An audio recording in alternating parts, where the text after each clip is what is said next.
Hello guys, இன்னைக்கு God tube levelling மான்வாவோட episode 14 தான் பார்க்க போகிறோம். வீடியோக்குள்ளே போகிறதுக்கு முன்னாடி மறக்காமல் எல்லாருமே ஒரு லைக்கை போட்டுருங்க.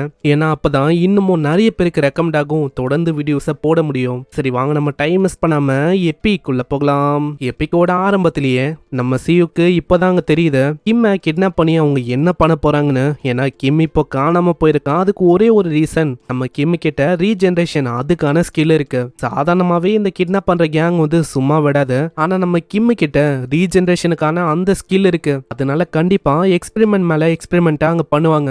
நம்ம ஹீரோவும் இதுக்கு முன்னாடி அவன் ட்ரேட்லெஸ்ஸா இருக்கும் போது ஏதாச்சும் ஸ்கில்ல கெயின் பண்ணலாம்னு சொல்லி அவனோட உடம்புல லீகலா சில பல எக்ஸ்பெரிமெண்ட்டை பண்ணிருப்பான். ஆனா அதுக்கே உடம்பு வந்து ஒரு மாதிரி பண்ணிருக்கும். வாமிட்டிங்கு, உடம்புல அவ்வளோ பெயின், இந்த மாதிரி விஷயம்லாம் ஆளுக்கு தொடர்ந்து ஏற்பட்டிருக்கும். லீகலா பண்ணும் போதே அது இந்த அளவுக்கு ரொம்ப மோசமா இருக்கு.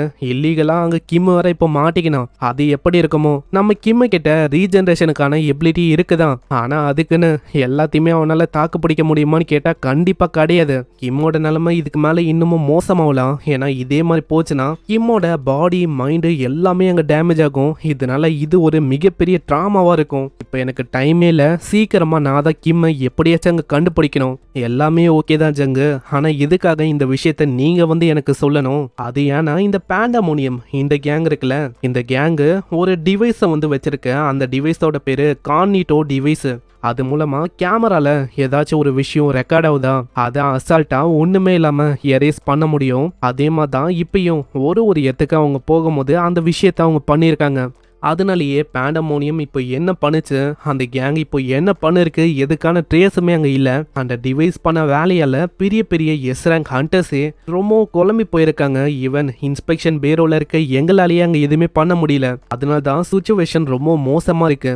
ஆனால் அப்படி இருக்கும் போதும் ரீசெண்டாக சியோல ஒரு விஷயம் வந்து ஏற்பட்டுச்சு. சியோல ஒரு பேண்டமோனியமோட கேங் இருந்துச்சு. அந்த இடத்துல அன்பிரடிக்டபிளா அந்த பேண்டமோனியம் கேங்கிய மொத்தமா யாரோ ஒருத்தங்க அழிச்சாங்க. அது வேற யாருமே இல்ல, அது நீதான். அங்க இப்பதான் நம்ம ஹீரோக்கு என்ன விஷயம் அப்படின்னு வந்து புரியுது. சிம்பாலிக்கா இந்த பொண்ணு வந்து நம்ம ஹீரோ கிட்ட ஹெல்ப்பை தான் கேட்கிறா. அங்க இப்பதான் ஜங்கோ விஷயங்களை அங்க சொல்றான். டைம் இருக்கும் போதே நம்ம வந்து ஏதாச்சும் பண்ணணும். ஏன்னா இதை தான் கோல்டன் டைம் அப்படின்னு சொல்லுவாங்க.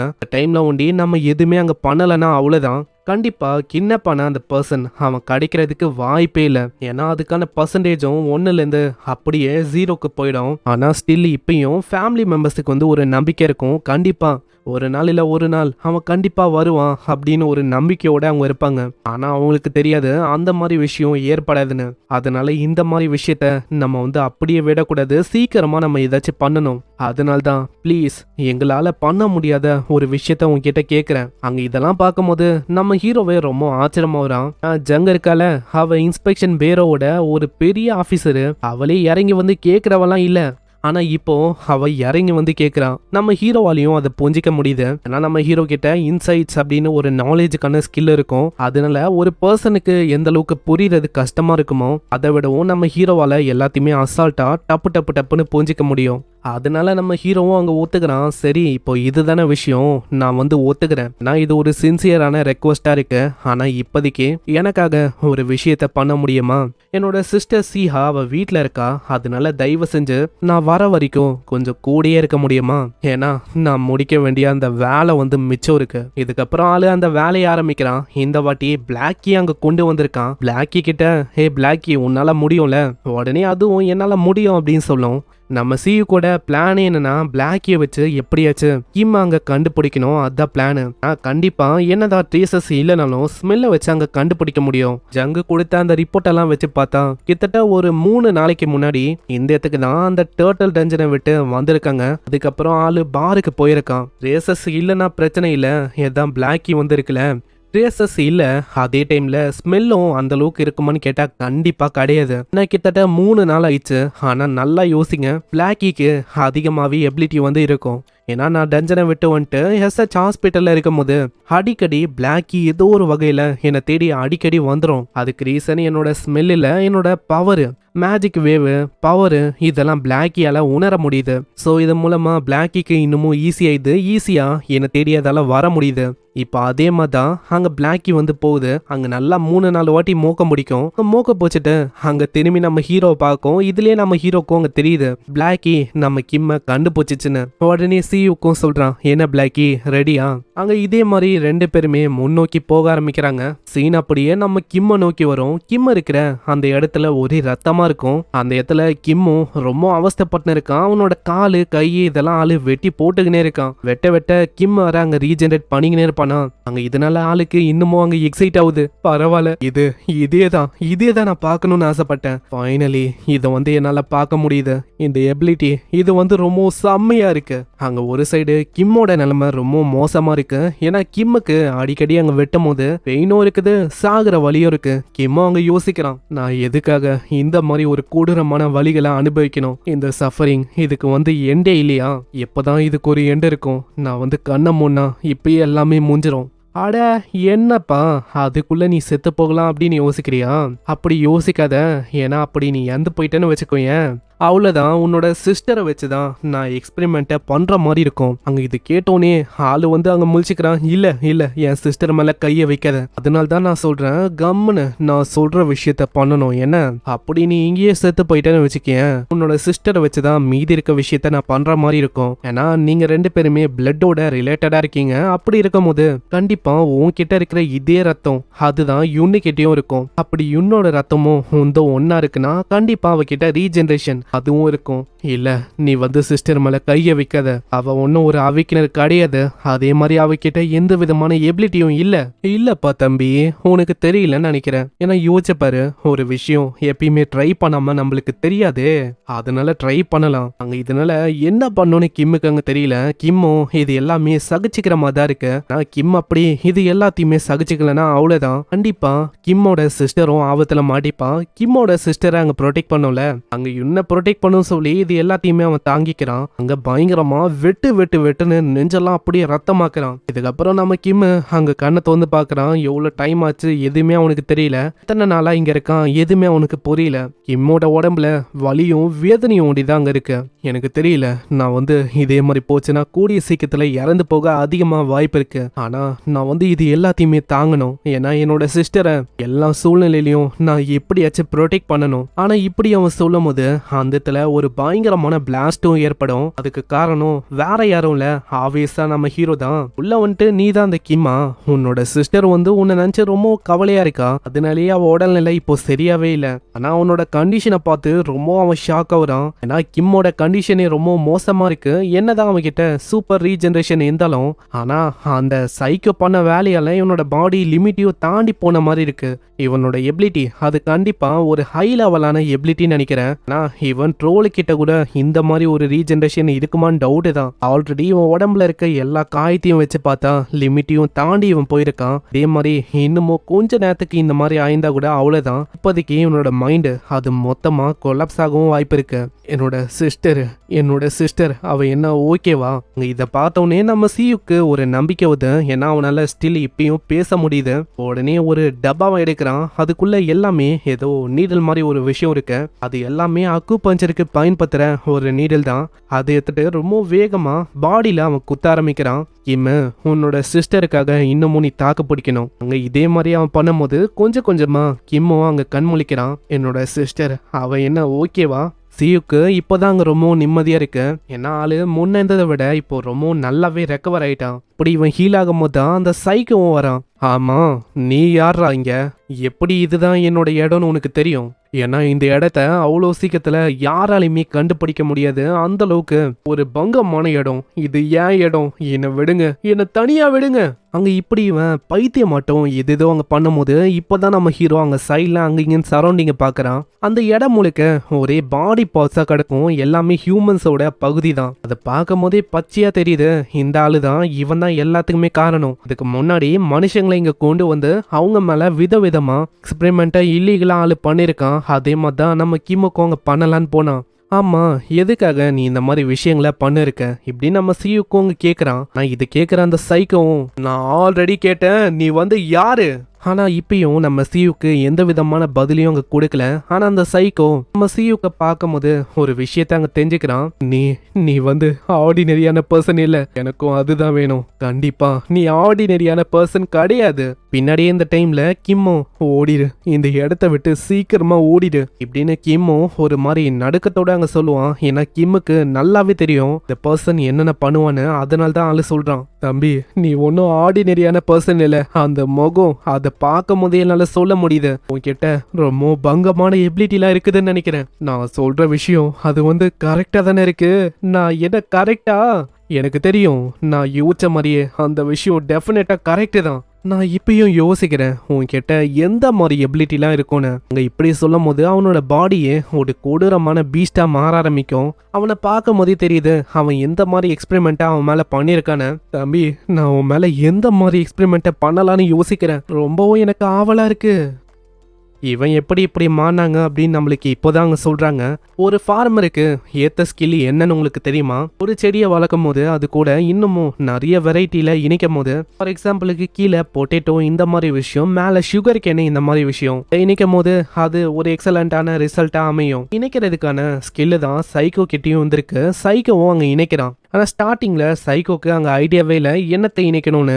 மற்றவங்களை கேட்டால் இது ரொம்ப வீக்கான ஸ்கில்லுப்பா, இதை வச்சு ஒன்றும் பண்ண முடியாது அப்படி இப்படின்னு பேசியே நம்ம சைக்கோவை தோத்தி விட்டுறாங்க. ஒரு நாள் திடீர்னு என்ன ஆச்சுன்னு தெரியல, சைக்கோ அங்கே அவனாவே யோசிச்சு இந்த மாதிரி பண்ணலாம் அப்படின்னு யோசிச்சான். அன்னைக்கு தான் அவன் எக்ஸ்பெரிமெண்ட்டை பண்ண ஆரம்பிச்சிருப்பான். முக்கியமாக அவன் மேலே ஃபர்ஸ்ட் ஒரு டிஃப்ரெண்டான எபிலிட்டி யூஸரை வச்சு ஆரம்பிச்ச விஷயம் தான் இது. அதுக்கப்புறமா மான்ஸ்டர்ஸ் இந்த மாதிரி இணைச்சு ரொம்ப கொடூரமான கிரியேச்சரா இப்படி நான் உருவத்தை நிக்கிறேன். அங்க இப்பயும் நம்ம கிம் பின்னாடி சொல்றான், ஓடிடு, இந்த இடத்த விட்டு ஓடிடு. ஆனா சியூக்கு இப்பயும் அங்க கம்மன் தான் இருக்கான். அந்த டென்டக்கல் எல்லாமே அப்படியே சியூக்கு பிடிக்கலான்னு வரும். நம்ம சியூக்கு லைட்டா பவரை வெளிப்பத்தீங்கன்னே அங்க வெறுமா ஒரு பஞ்ச் ஒண்டி தான் பண்ணுவான். அதுக்கே வந்த டென்டக்கல் எல்லாமே அப்படியே நாசமாவுது. இதை பாக்குற கிம்மோ ரொம்ப ஆச்சரியமா வரான். இது எப்படி பாசிபிள் அப்படின்னு தான் யோசிக்கிறான். நான் முன்னாடி இருக்க விஷயம் அப்படி இருக்கு, முன்னாடி இருக்க அந்த பர்சனுடைய பாதி உடம்பு அதை அங்க காணும். ஆனா அப்பயும் ஆளு நிக்கல.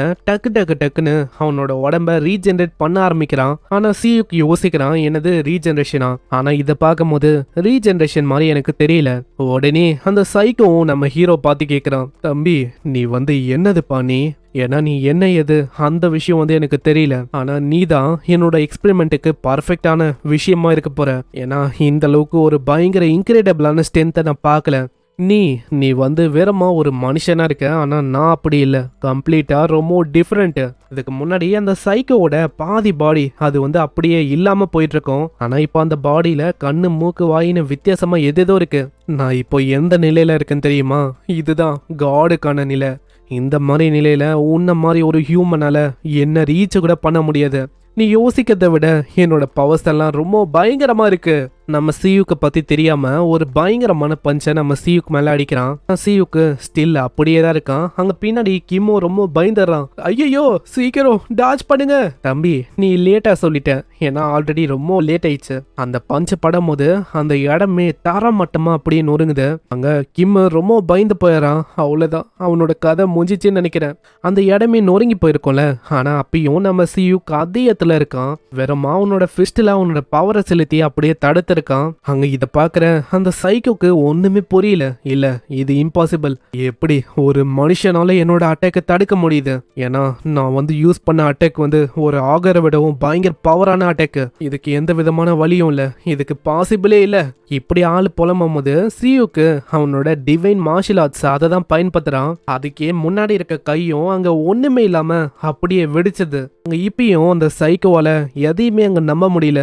இல்ல இதுக்கு வாய்ப்பே இல்ல. ஒரு மனுஷன் கிட்ட எப்படி இந்த அளவுக்கு ஸ்ட்ரென்த் இருக்கு? இருந்தாலும் அவனுக்கு நம்பிக்கை இருக்கு கண்டிப்பா ஜெயிக்க முடியும்னு. ஆனா சியூக்கு ஹெர்குலஸோட மார்ஷியல் ஆர்ட்ஸை பயன்படுத்துறான். அங்க இதை பண்ணும் போது ஒரு மிகப்பெரிய ஜெயிண்டான கை அங்க தாக்குற மாதிரி இருக்கும். இதனால அந்த சைக்கோவோட பெரிய கையும் அப்படியே ஒண்ணுமே இல்லாம நொறுங்கி போகுது. அங்க இதை பாக்குற கிம்முதாப்பாவும் ரொம்ப ஆச்சரியமா வரான். ஏன்னா இந்த இடத்துல யாரு மான்ஸ்டர்னே அவனுக்கு தெரியல. ஏன்னா அந்த சைக்கோ ஒன்னும் ஒரு மான்ஸ்டர் கிடையாது. உண்மையிலேயே மான்ஸ்டர் நம்ம சியூக்கு. அடிக்கிறான் அடிச்சுக்கினே இருக்கான். எல்லா டைமும் அப்படியே எல்லாமே பிச்சுக்கின்னு போகுது. கடைசியில அடிச்சு அந்த சைக்கோட நிலைமையே மோசமாயிது.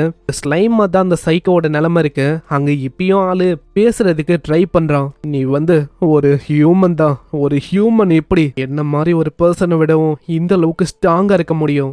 எனக்கு தெரிஞ்சு இந்த டேலண்ட் இது பிறக்கும் போதே உனக்கு இருந்திருக்குன்னு நினைக்கிறேன். டேலண்டோட பிறக்கிற இந்த ஆளுங்களை பார்த்தாலே எனக்கு ஒரு மாதிரி அருவருப்பா இருக்கு. இந்த மாதிரி ஆளுங்களை தான் நான் வெறுக்கிறேன். முக்கியமா இவங்கள தான் ஃபர்ஸ்ட் கொல்லணுமே. ஏன்னா இந்த ஸ்ட்ராங்கான ஆளுங்களே இப்படிதான் எப்பயுமே. அவங்க தான் இந்த உலகத்திலேயே ஸ்ட்ராங்கு, அவங்க தான் இந்த உலகத்திலேயே எல்லாமே இப்படின்னு தான் ஆக்ட் பண்ணுவாங்க. அந்த விஷயம் எனக்கு பிடிக்காது. அப்பனா இதனால்தான் இந்த மாதிரி விஷயத்த நீ வந்து பண்ணியிருக்க. நீ இந்த உலகத்துல மத்தவங்கள விடவும் ஸ்ட்ராங் ஆகணும்னு சொல்லி.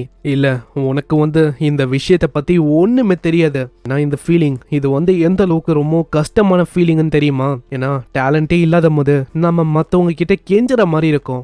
வீக்கா வாழ்றது எந்த அளவுக்கு ரொம்ப கடுமையான விஷயம் தெரியுமா? நீ பிறக்கும் போதே ஒரு ஸ்ட்ராங்கான டேலண்டோட பொந்திருக்க. அதனால உன்ன மாதிரி ஒத்தனாலலாம் இந்த விஷயத்த இமேஜின் கூட பண்ண முடியாது. எங்க எல்லாரோட வாழ்க்கையும் ரொம்ப கோரமாவும் ரொம்ப கொடூரமா தான் இருந்துச்சு. பிறக்கும் போது ஸ்ட்ராங்கான டேலண்டோட நீங்க பிறக்குறீங்க. நான் இந்த ஸ்ட்ராங்கான டேலண்ட், இந்த ஸ்ட்ரென்த், இது மூலமா நீங்க அந்த அளவுக்கு ஹார்ட் ஒர்க்குன்னு ஒரு விஷயத்த போடவே வேணாம். ஆனா நாங்க ஒன்றும் அப்படி இல்லை. நாங்க பிறக்கும் போது ரொம்ப வீக்கா பிறப்போம். அதே மாதிரி எங்களை பத்தி நீ எப்படி யோசிப்ப? நாங்க என்ன ஹார்ட் ஒர்க்கே போடல அப்படின்னு யோசிக்கிறியா? கண்டிப்பா கிடையாது. நாங்க போடாத ஹார்ட் ஒர்க்கே இல்ல. முக்கியமா உங்களை மாதிரி ஆளுங்களை பார்க்கும் போது ரொம்ப அனோயிங்கா இருக்கு. உங்களை மாதிரி ஆளுங்க இந்த உலகத்துல வாழ்றதுக்கு தகுதியே இல்லை. அதனால நானே இந்த உலகத்துல இருக்க ஒருத்தங்களையும் கொல்லதான் போறேன். நீ எப்படி யோசிச்சியோ இதே மாதிரி தான் ஸ்டார்டிங்ல நானும் யோசிச்சேன். ஆனா விஷயம் எப்ப மாச்சுன்னு தெரியுமா? ஹெர்குலஸை மீட் பண்ணக்கு அப்புறம் தான். ரீசெண்டா ஹெர்குலஸ் கிட்ட ஒரு விஷயத்த பத்தி அவன் கேட்டிருப்பான். ஹெர்குலஸுக்கு ஒரு ஹீரோ அப்படின்னு ஒரு பட்டம் வந்து இருக்கும். அது 13 ட்ரையல கடந்தக்கு அப்புறம் தான் அவனுக்கு கிடைச்சிருக்குமே. அந்த 13 ட்ரையல் அப்ப நீங்க எப்படி ஃபீல் பண்ணீங்க? அப்ப என்ன ரொம்ப எக்ஸைட்டடா இருந்தீங்களா என்ன? உண்மையை சொன்னா அந்த இடத்துல செத்து போயிடலாம் அப்படின்னு நான் யோசிச்சேன். அது ஒரு நரக வாழ்க்கை மாதிரி. ஏன்னா அதனால என்னோட ஃபேமிலியே நான் என்னோட கையால கொன்ன மேட்னஸால நான் முழுங்கி போயிருந்தேன். என்னோட வாழ்க்கை ஒரு மினிட்டும் ஒரு செகண்டும் நரகம் மாதிரி இருந்துச்சு. ஃபேமிலியை கொன்னுட்டேன், நிறைய விஷயத்தை இழந்துட்டேன், எல்லாத்துக்கான கில்ட்டும் அப்படியே குத்திக்கினே இருந்துச்சு. அங்க கடைசியில நான் என்ன யோசிச்சேன்னா, செத்து போறது ஒரே ஒரு வழிதான் இங்க இருக்கு அப்படின்னு சொல்லி நான் சாகலாம் அப்படின்னு போயிட்டேன். ஆனா அந்த டைம்ல தியஸ் தான் என்ன ஸ்டாப் பண்ணாரு. ஏன்னா இறக்குற மூலமா கண்டிப்பா எதுவுமே மாற போதில்ல இப்படின்னு அங்க சொல்லும் போது தான் அங்க அவருக்கு ரியலைஸ் ஆகுது, நம்ம எதுக்காக இந்த மாதிரி சாகணும், நம்ம எதுக்காக வந்தோமோ அந்த விஷயத்த முச்சிடலாம் அப்படின்னு சொல்லி இந்த 13 ட்ரையல 1 by 1 அவரு பண்ண ஆரம்பிச்சிருப்பாரு. ஒரு முறையும் இந்த இடத்துலயே அப்படியே இறந்து போயிடலாம் அப்படின்னு தான் யோசிப்பாரு. ஆனா எல்லா டைமும் இல்ல நான் வந்து பண்ணணும் அப்படின்னு ஒரு வெறியும் அவருக்கு வரும். இதே மாதிரி எல்லா டைமும் கேவ பண்ணணும்னு யோசிப்பாரு, கேவ பண்ண வேணும்னு யோசிப்பாரு. இதே மாதிரி எந்த விதமான லட்சியமும் இல்லாம எப்படியோ அந்த ட்ரையலையும் முடிக்கிறாரு. இதை கேட்கறதுக்கு நம்ப முடியாம இருக்கலாம், ஆனா இதுதான் உண்மையும். இது கேட்கிற நம்ம ஹீரோ ரொம்ப ஆச்சரியமா வரும். ஏன்னா ஹெர்குலஸை பத்தி, ஹெர்குலஸ் வந்து ஒரு ஸ்ட்ராங்கான அப்சல்யூட் பீயிங். அவருக்கும் இந்த மாதிரி கஷ்டம், இந்த மாதிரி நிலைமெல்லாம் வரும்னு சுத்தமா கனவுல கூட யோசிக்கல. அங்க ஹெர்குலஸ் சொல்றாரு, இந்த உலகத்தோட ரிசல்ட் அது வந்து முக்கியம் தான், ஆனா எல்லாத்துக்கும் அதுதான் ரொம்ப முக்கியமானு கேட்டா கண்டிப்பா கிடையாது. ஏன்னா ரொம்ப முக்கியமான விஷயம் அந்த ரிசல்ட்டுக்கான ப்ராசஸ் நீ பண்ணிருப்பல, ரொம்ப கஷ்டப்பட்டது எப்படி அதை பண்ண, அதுதான் ரொம்ப முக்கியமான விஷயமே. நான் அந்த ட்ரையலை முடிக்கும் போது மக்கள் எல்லாருமே என்ன தெரியுமா சொன்னாங்க, நான் ஹெர்குலஸா இருக்கேன் அதனால தான் அந்த ட்ரையலை நல்லா முடிக்க முடிஞ்சது அப்படின்னு தான் சொன்னாங்க. ஆனா உண்மையை சொன்னா நான் எதுக்காக அதை அச்சீவ் பண்ணனா, நான் ஒரு கிரேட்டான பர்சனா இருக்கேன் அதனால தான் நான் அதை அச்சீவ் பண்ண முடிஞ்சது. அதே மாதிரி இந்த உலகத்துல பிறக்கும் போதே யாருமே கிரேட்டா இருக்க மாட்டாங்க. கொஞ்சம் கொஞ்சமா தான் ஒரு விஷயத்துல பர்ஃபெக்ஷனா அடைய முடியும். அதனால நம்மளுக்கு வர சேலஞ்சஸ் அதுதான் நம்மள இன்னமும் கிரேட் ஆகும். ஏன்னா இந்த கிரேட்னஸ், சக்சஸ் இதெல்லாம் நீ யோசிக்கலாம் ரொம்ப காம்ப்ளிகேட்டடான விஷயம்னு. ஒரு விஷயத்த பண்ணும் போது நிறையவே தடை வந்து வரும். ஆனா அது எல்லாத்தையுமே எப்படி நம்ம ஓவர் கம் பண்றோம் அதுதான் விஷயம். அதே மாதிரி ஒரு விஷயத்த அடையணும், சக்சஸோட இருக்கணும் அப்படின்னு நீ ஆசைப்பட்டா அதுக்கு நீ எப்படி வேணாலும் இருக்கலாம், அது ஒன்றும் மேட்டரே இல்லை. அதனால அதுக்காக உன்னோட உழைப்ப 1000 முறை போடுறியோ இல்ல ஒரு 10,000 முறை போடுறியோ, அந்த இடத்துல எதனால உன்னால பண்ண முடியலன்னு தெரியுமா? நான் அந்த இடத்துல அது ஏன் அச்சீவ் பண்ணும் அப்படின்னு உனக்கு தெரியல. அது ஏன் நம்மளால முடியாது, அதை நம்ம தான் பண்ணணும், அதுக்கான பர்சன் நம்ம தான் அப்படின்னு உன்னையே ஒரு ரீசனா வச்சனா கண்டிப்பா உன்னால பண்ண முடியும். அதுக்கப்புறமா தான் நான் இப்படி ஒரு கிரேட்டான பர்சனா இங்க நிக்கிறேன். இதுதான் உண்மையிலேயே ஒரு கிரேட்னஸ் அப்படின்னு சொல்லுவாங்க. இது எல்லாத்தையுமே நம்ம சியூக்கு அங்க யோசிச்சு பாக்குறான். அந்த இடத்துல இப்பயும் அது தாக்கிக்கினே இருக்கும். சைக்கோ தாக்கும் போது அங்க ஒரு பேரியரை கிரியேட் பண்ணி அங்க ப்ரொடெக்ட் பண்றான். அங்க கான்ஃபியூசஸ், ஹெர்குலஸ், மத்தவங்க பவர் எல்லாத்தையுமே ஒன்னு சேர்த்து ஹெர்குலஸோட divine martial arts second form அதை அவன் பயன்படுத்துறான். ஹெவன் அனிலியேஷன் சூப்பர் ஃபிஸ்ட் அப்படின்னு ஒரு டெக்னிக் தான். அது வெறுமா கையை வச்சுதான் ஒரு பங்கமான பஞ்ச் அங்க கொடுக்கறான். வச்சு கையையே 2ஆ பொழக்க முடியும், அந்த மாதிரி ஒரு பவர் இது. அங்க எல்லா இடமும் தாராமட்டமா அழியுது. இங்கே இந்த எபிசோட முடியுது. அந்த பர்சன் என்ன இறந்து போயிட்டானா, என்ன ஆச்சு எதுவுமே அங்க தெரியல. எல்லாமே நம்மளுக்கு நெக்ஸ்ட் எபிசோட்ல தெரியும். ஸோ நெக்ஸ்ட் எபிசோடுக்கு வெயிட் பண்ணுங்க. கூடிய சீக்கிரத்துல நான் சீக்கிரமாவே போட்டுறேன். வீடியோ பிடிச்சிருக்கும்னு நினைக்கிறேன். பிடிச்சிருந்தா ஒரு லைக்கை போட்டுருங்க. இன்னமும் நிறைய பேருக்கு ரெக்கமெண்ட் ஆகும். வீடியோ பாக்குறீங்கன்னா ஒரு சில கமெண்ட்ஸை வந்து போட்டு விடுங்க. ஏன்னா அப்பயாச்சும் இன்னமும் நிறைய பேருக்கு ரெக்கமெண்ட் ஆகுதான்னு பார்க்கலாம். நெக்ஸ்ட் எபிசோட்லாம் இன்னமும் தாறுமாறா இருக்கும். தப்பி தவறி கூட மிஸ் பண்றாதீங்க. ஆனா நம்ம ஹீரோக்கு ட்ரிபிள்எஸ் ரேங்க்ல இருக்க வேகத்துக்கான ஸ்கில்லு, உலகத்திலேயே ரொம்ப அழகான காடஸ், அவங்களையே டேட் பண்றதுக்கான வாய்ப்பெல்லாம் அங்க கிடைக்கும். அது எல்லாமே ரொம்ப ஃபன்னா இருக்கும். ஸோ மிஸ் பண்ணாம பாருங்க. நான் உங்களை நெக்ஸ்ட் எபிசோட்ல சந்திக்கிறேன். தேங்க்யூ ஃபார் வாட்சிங். சைனரா.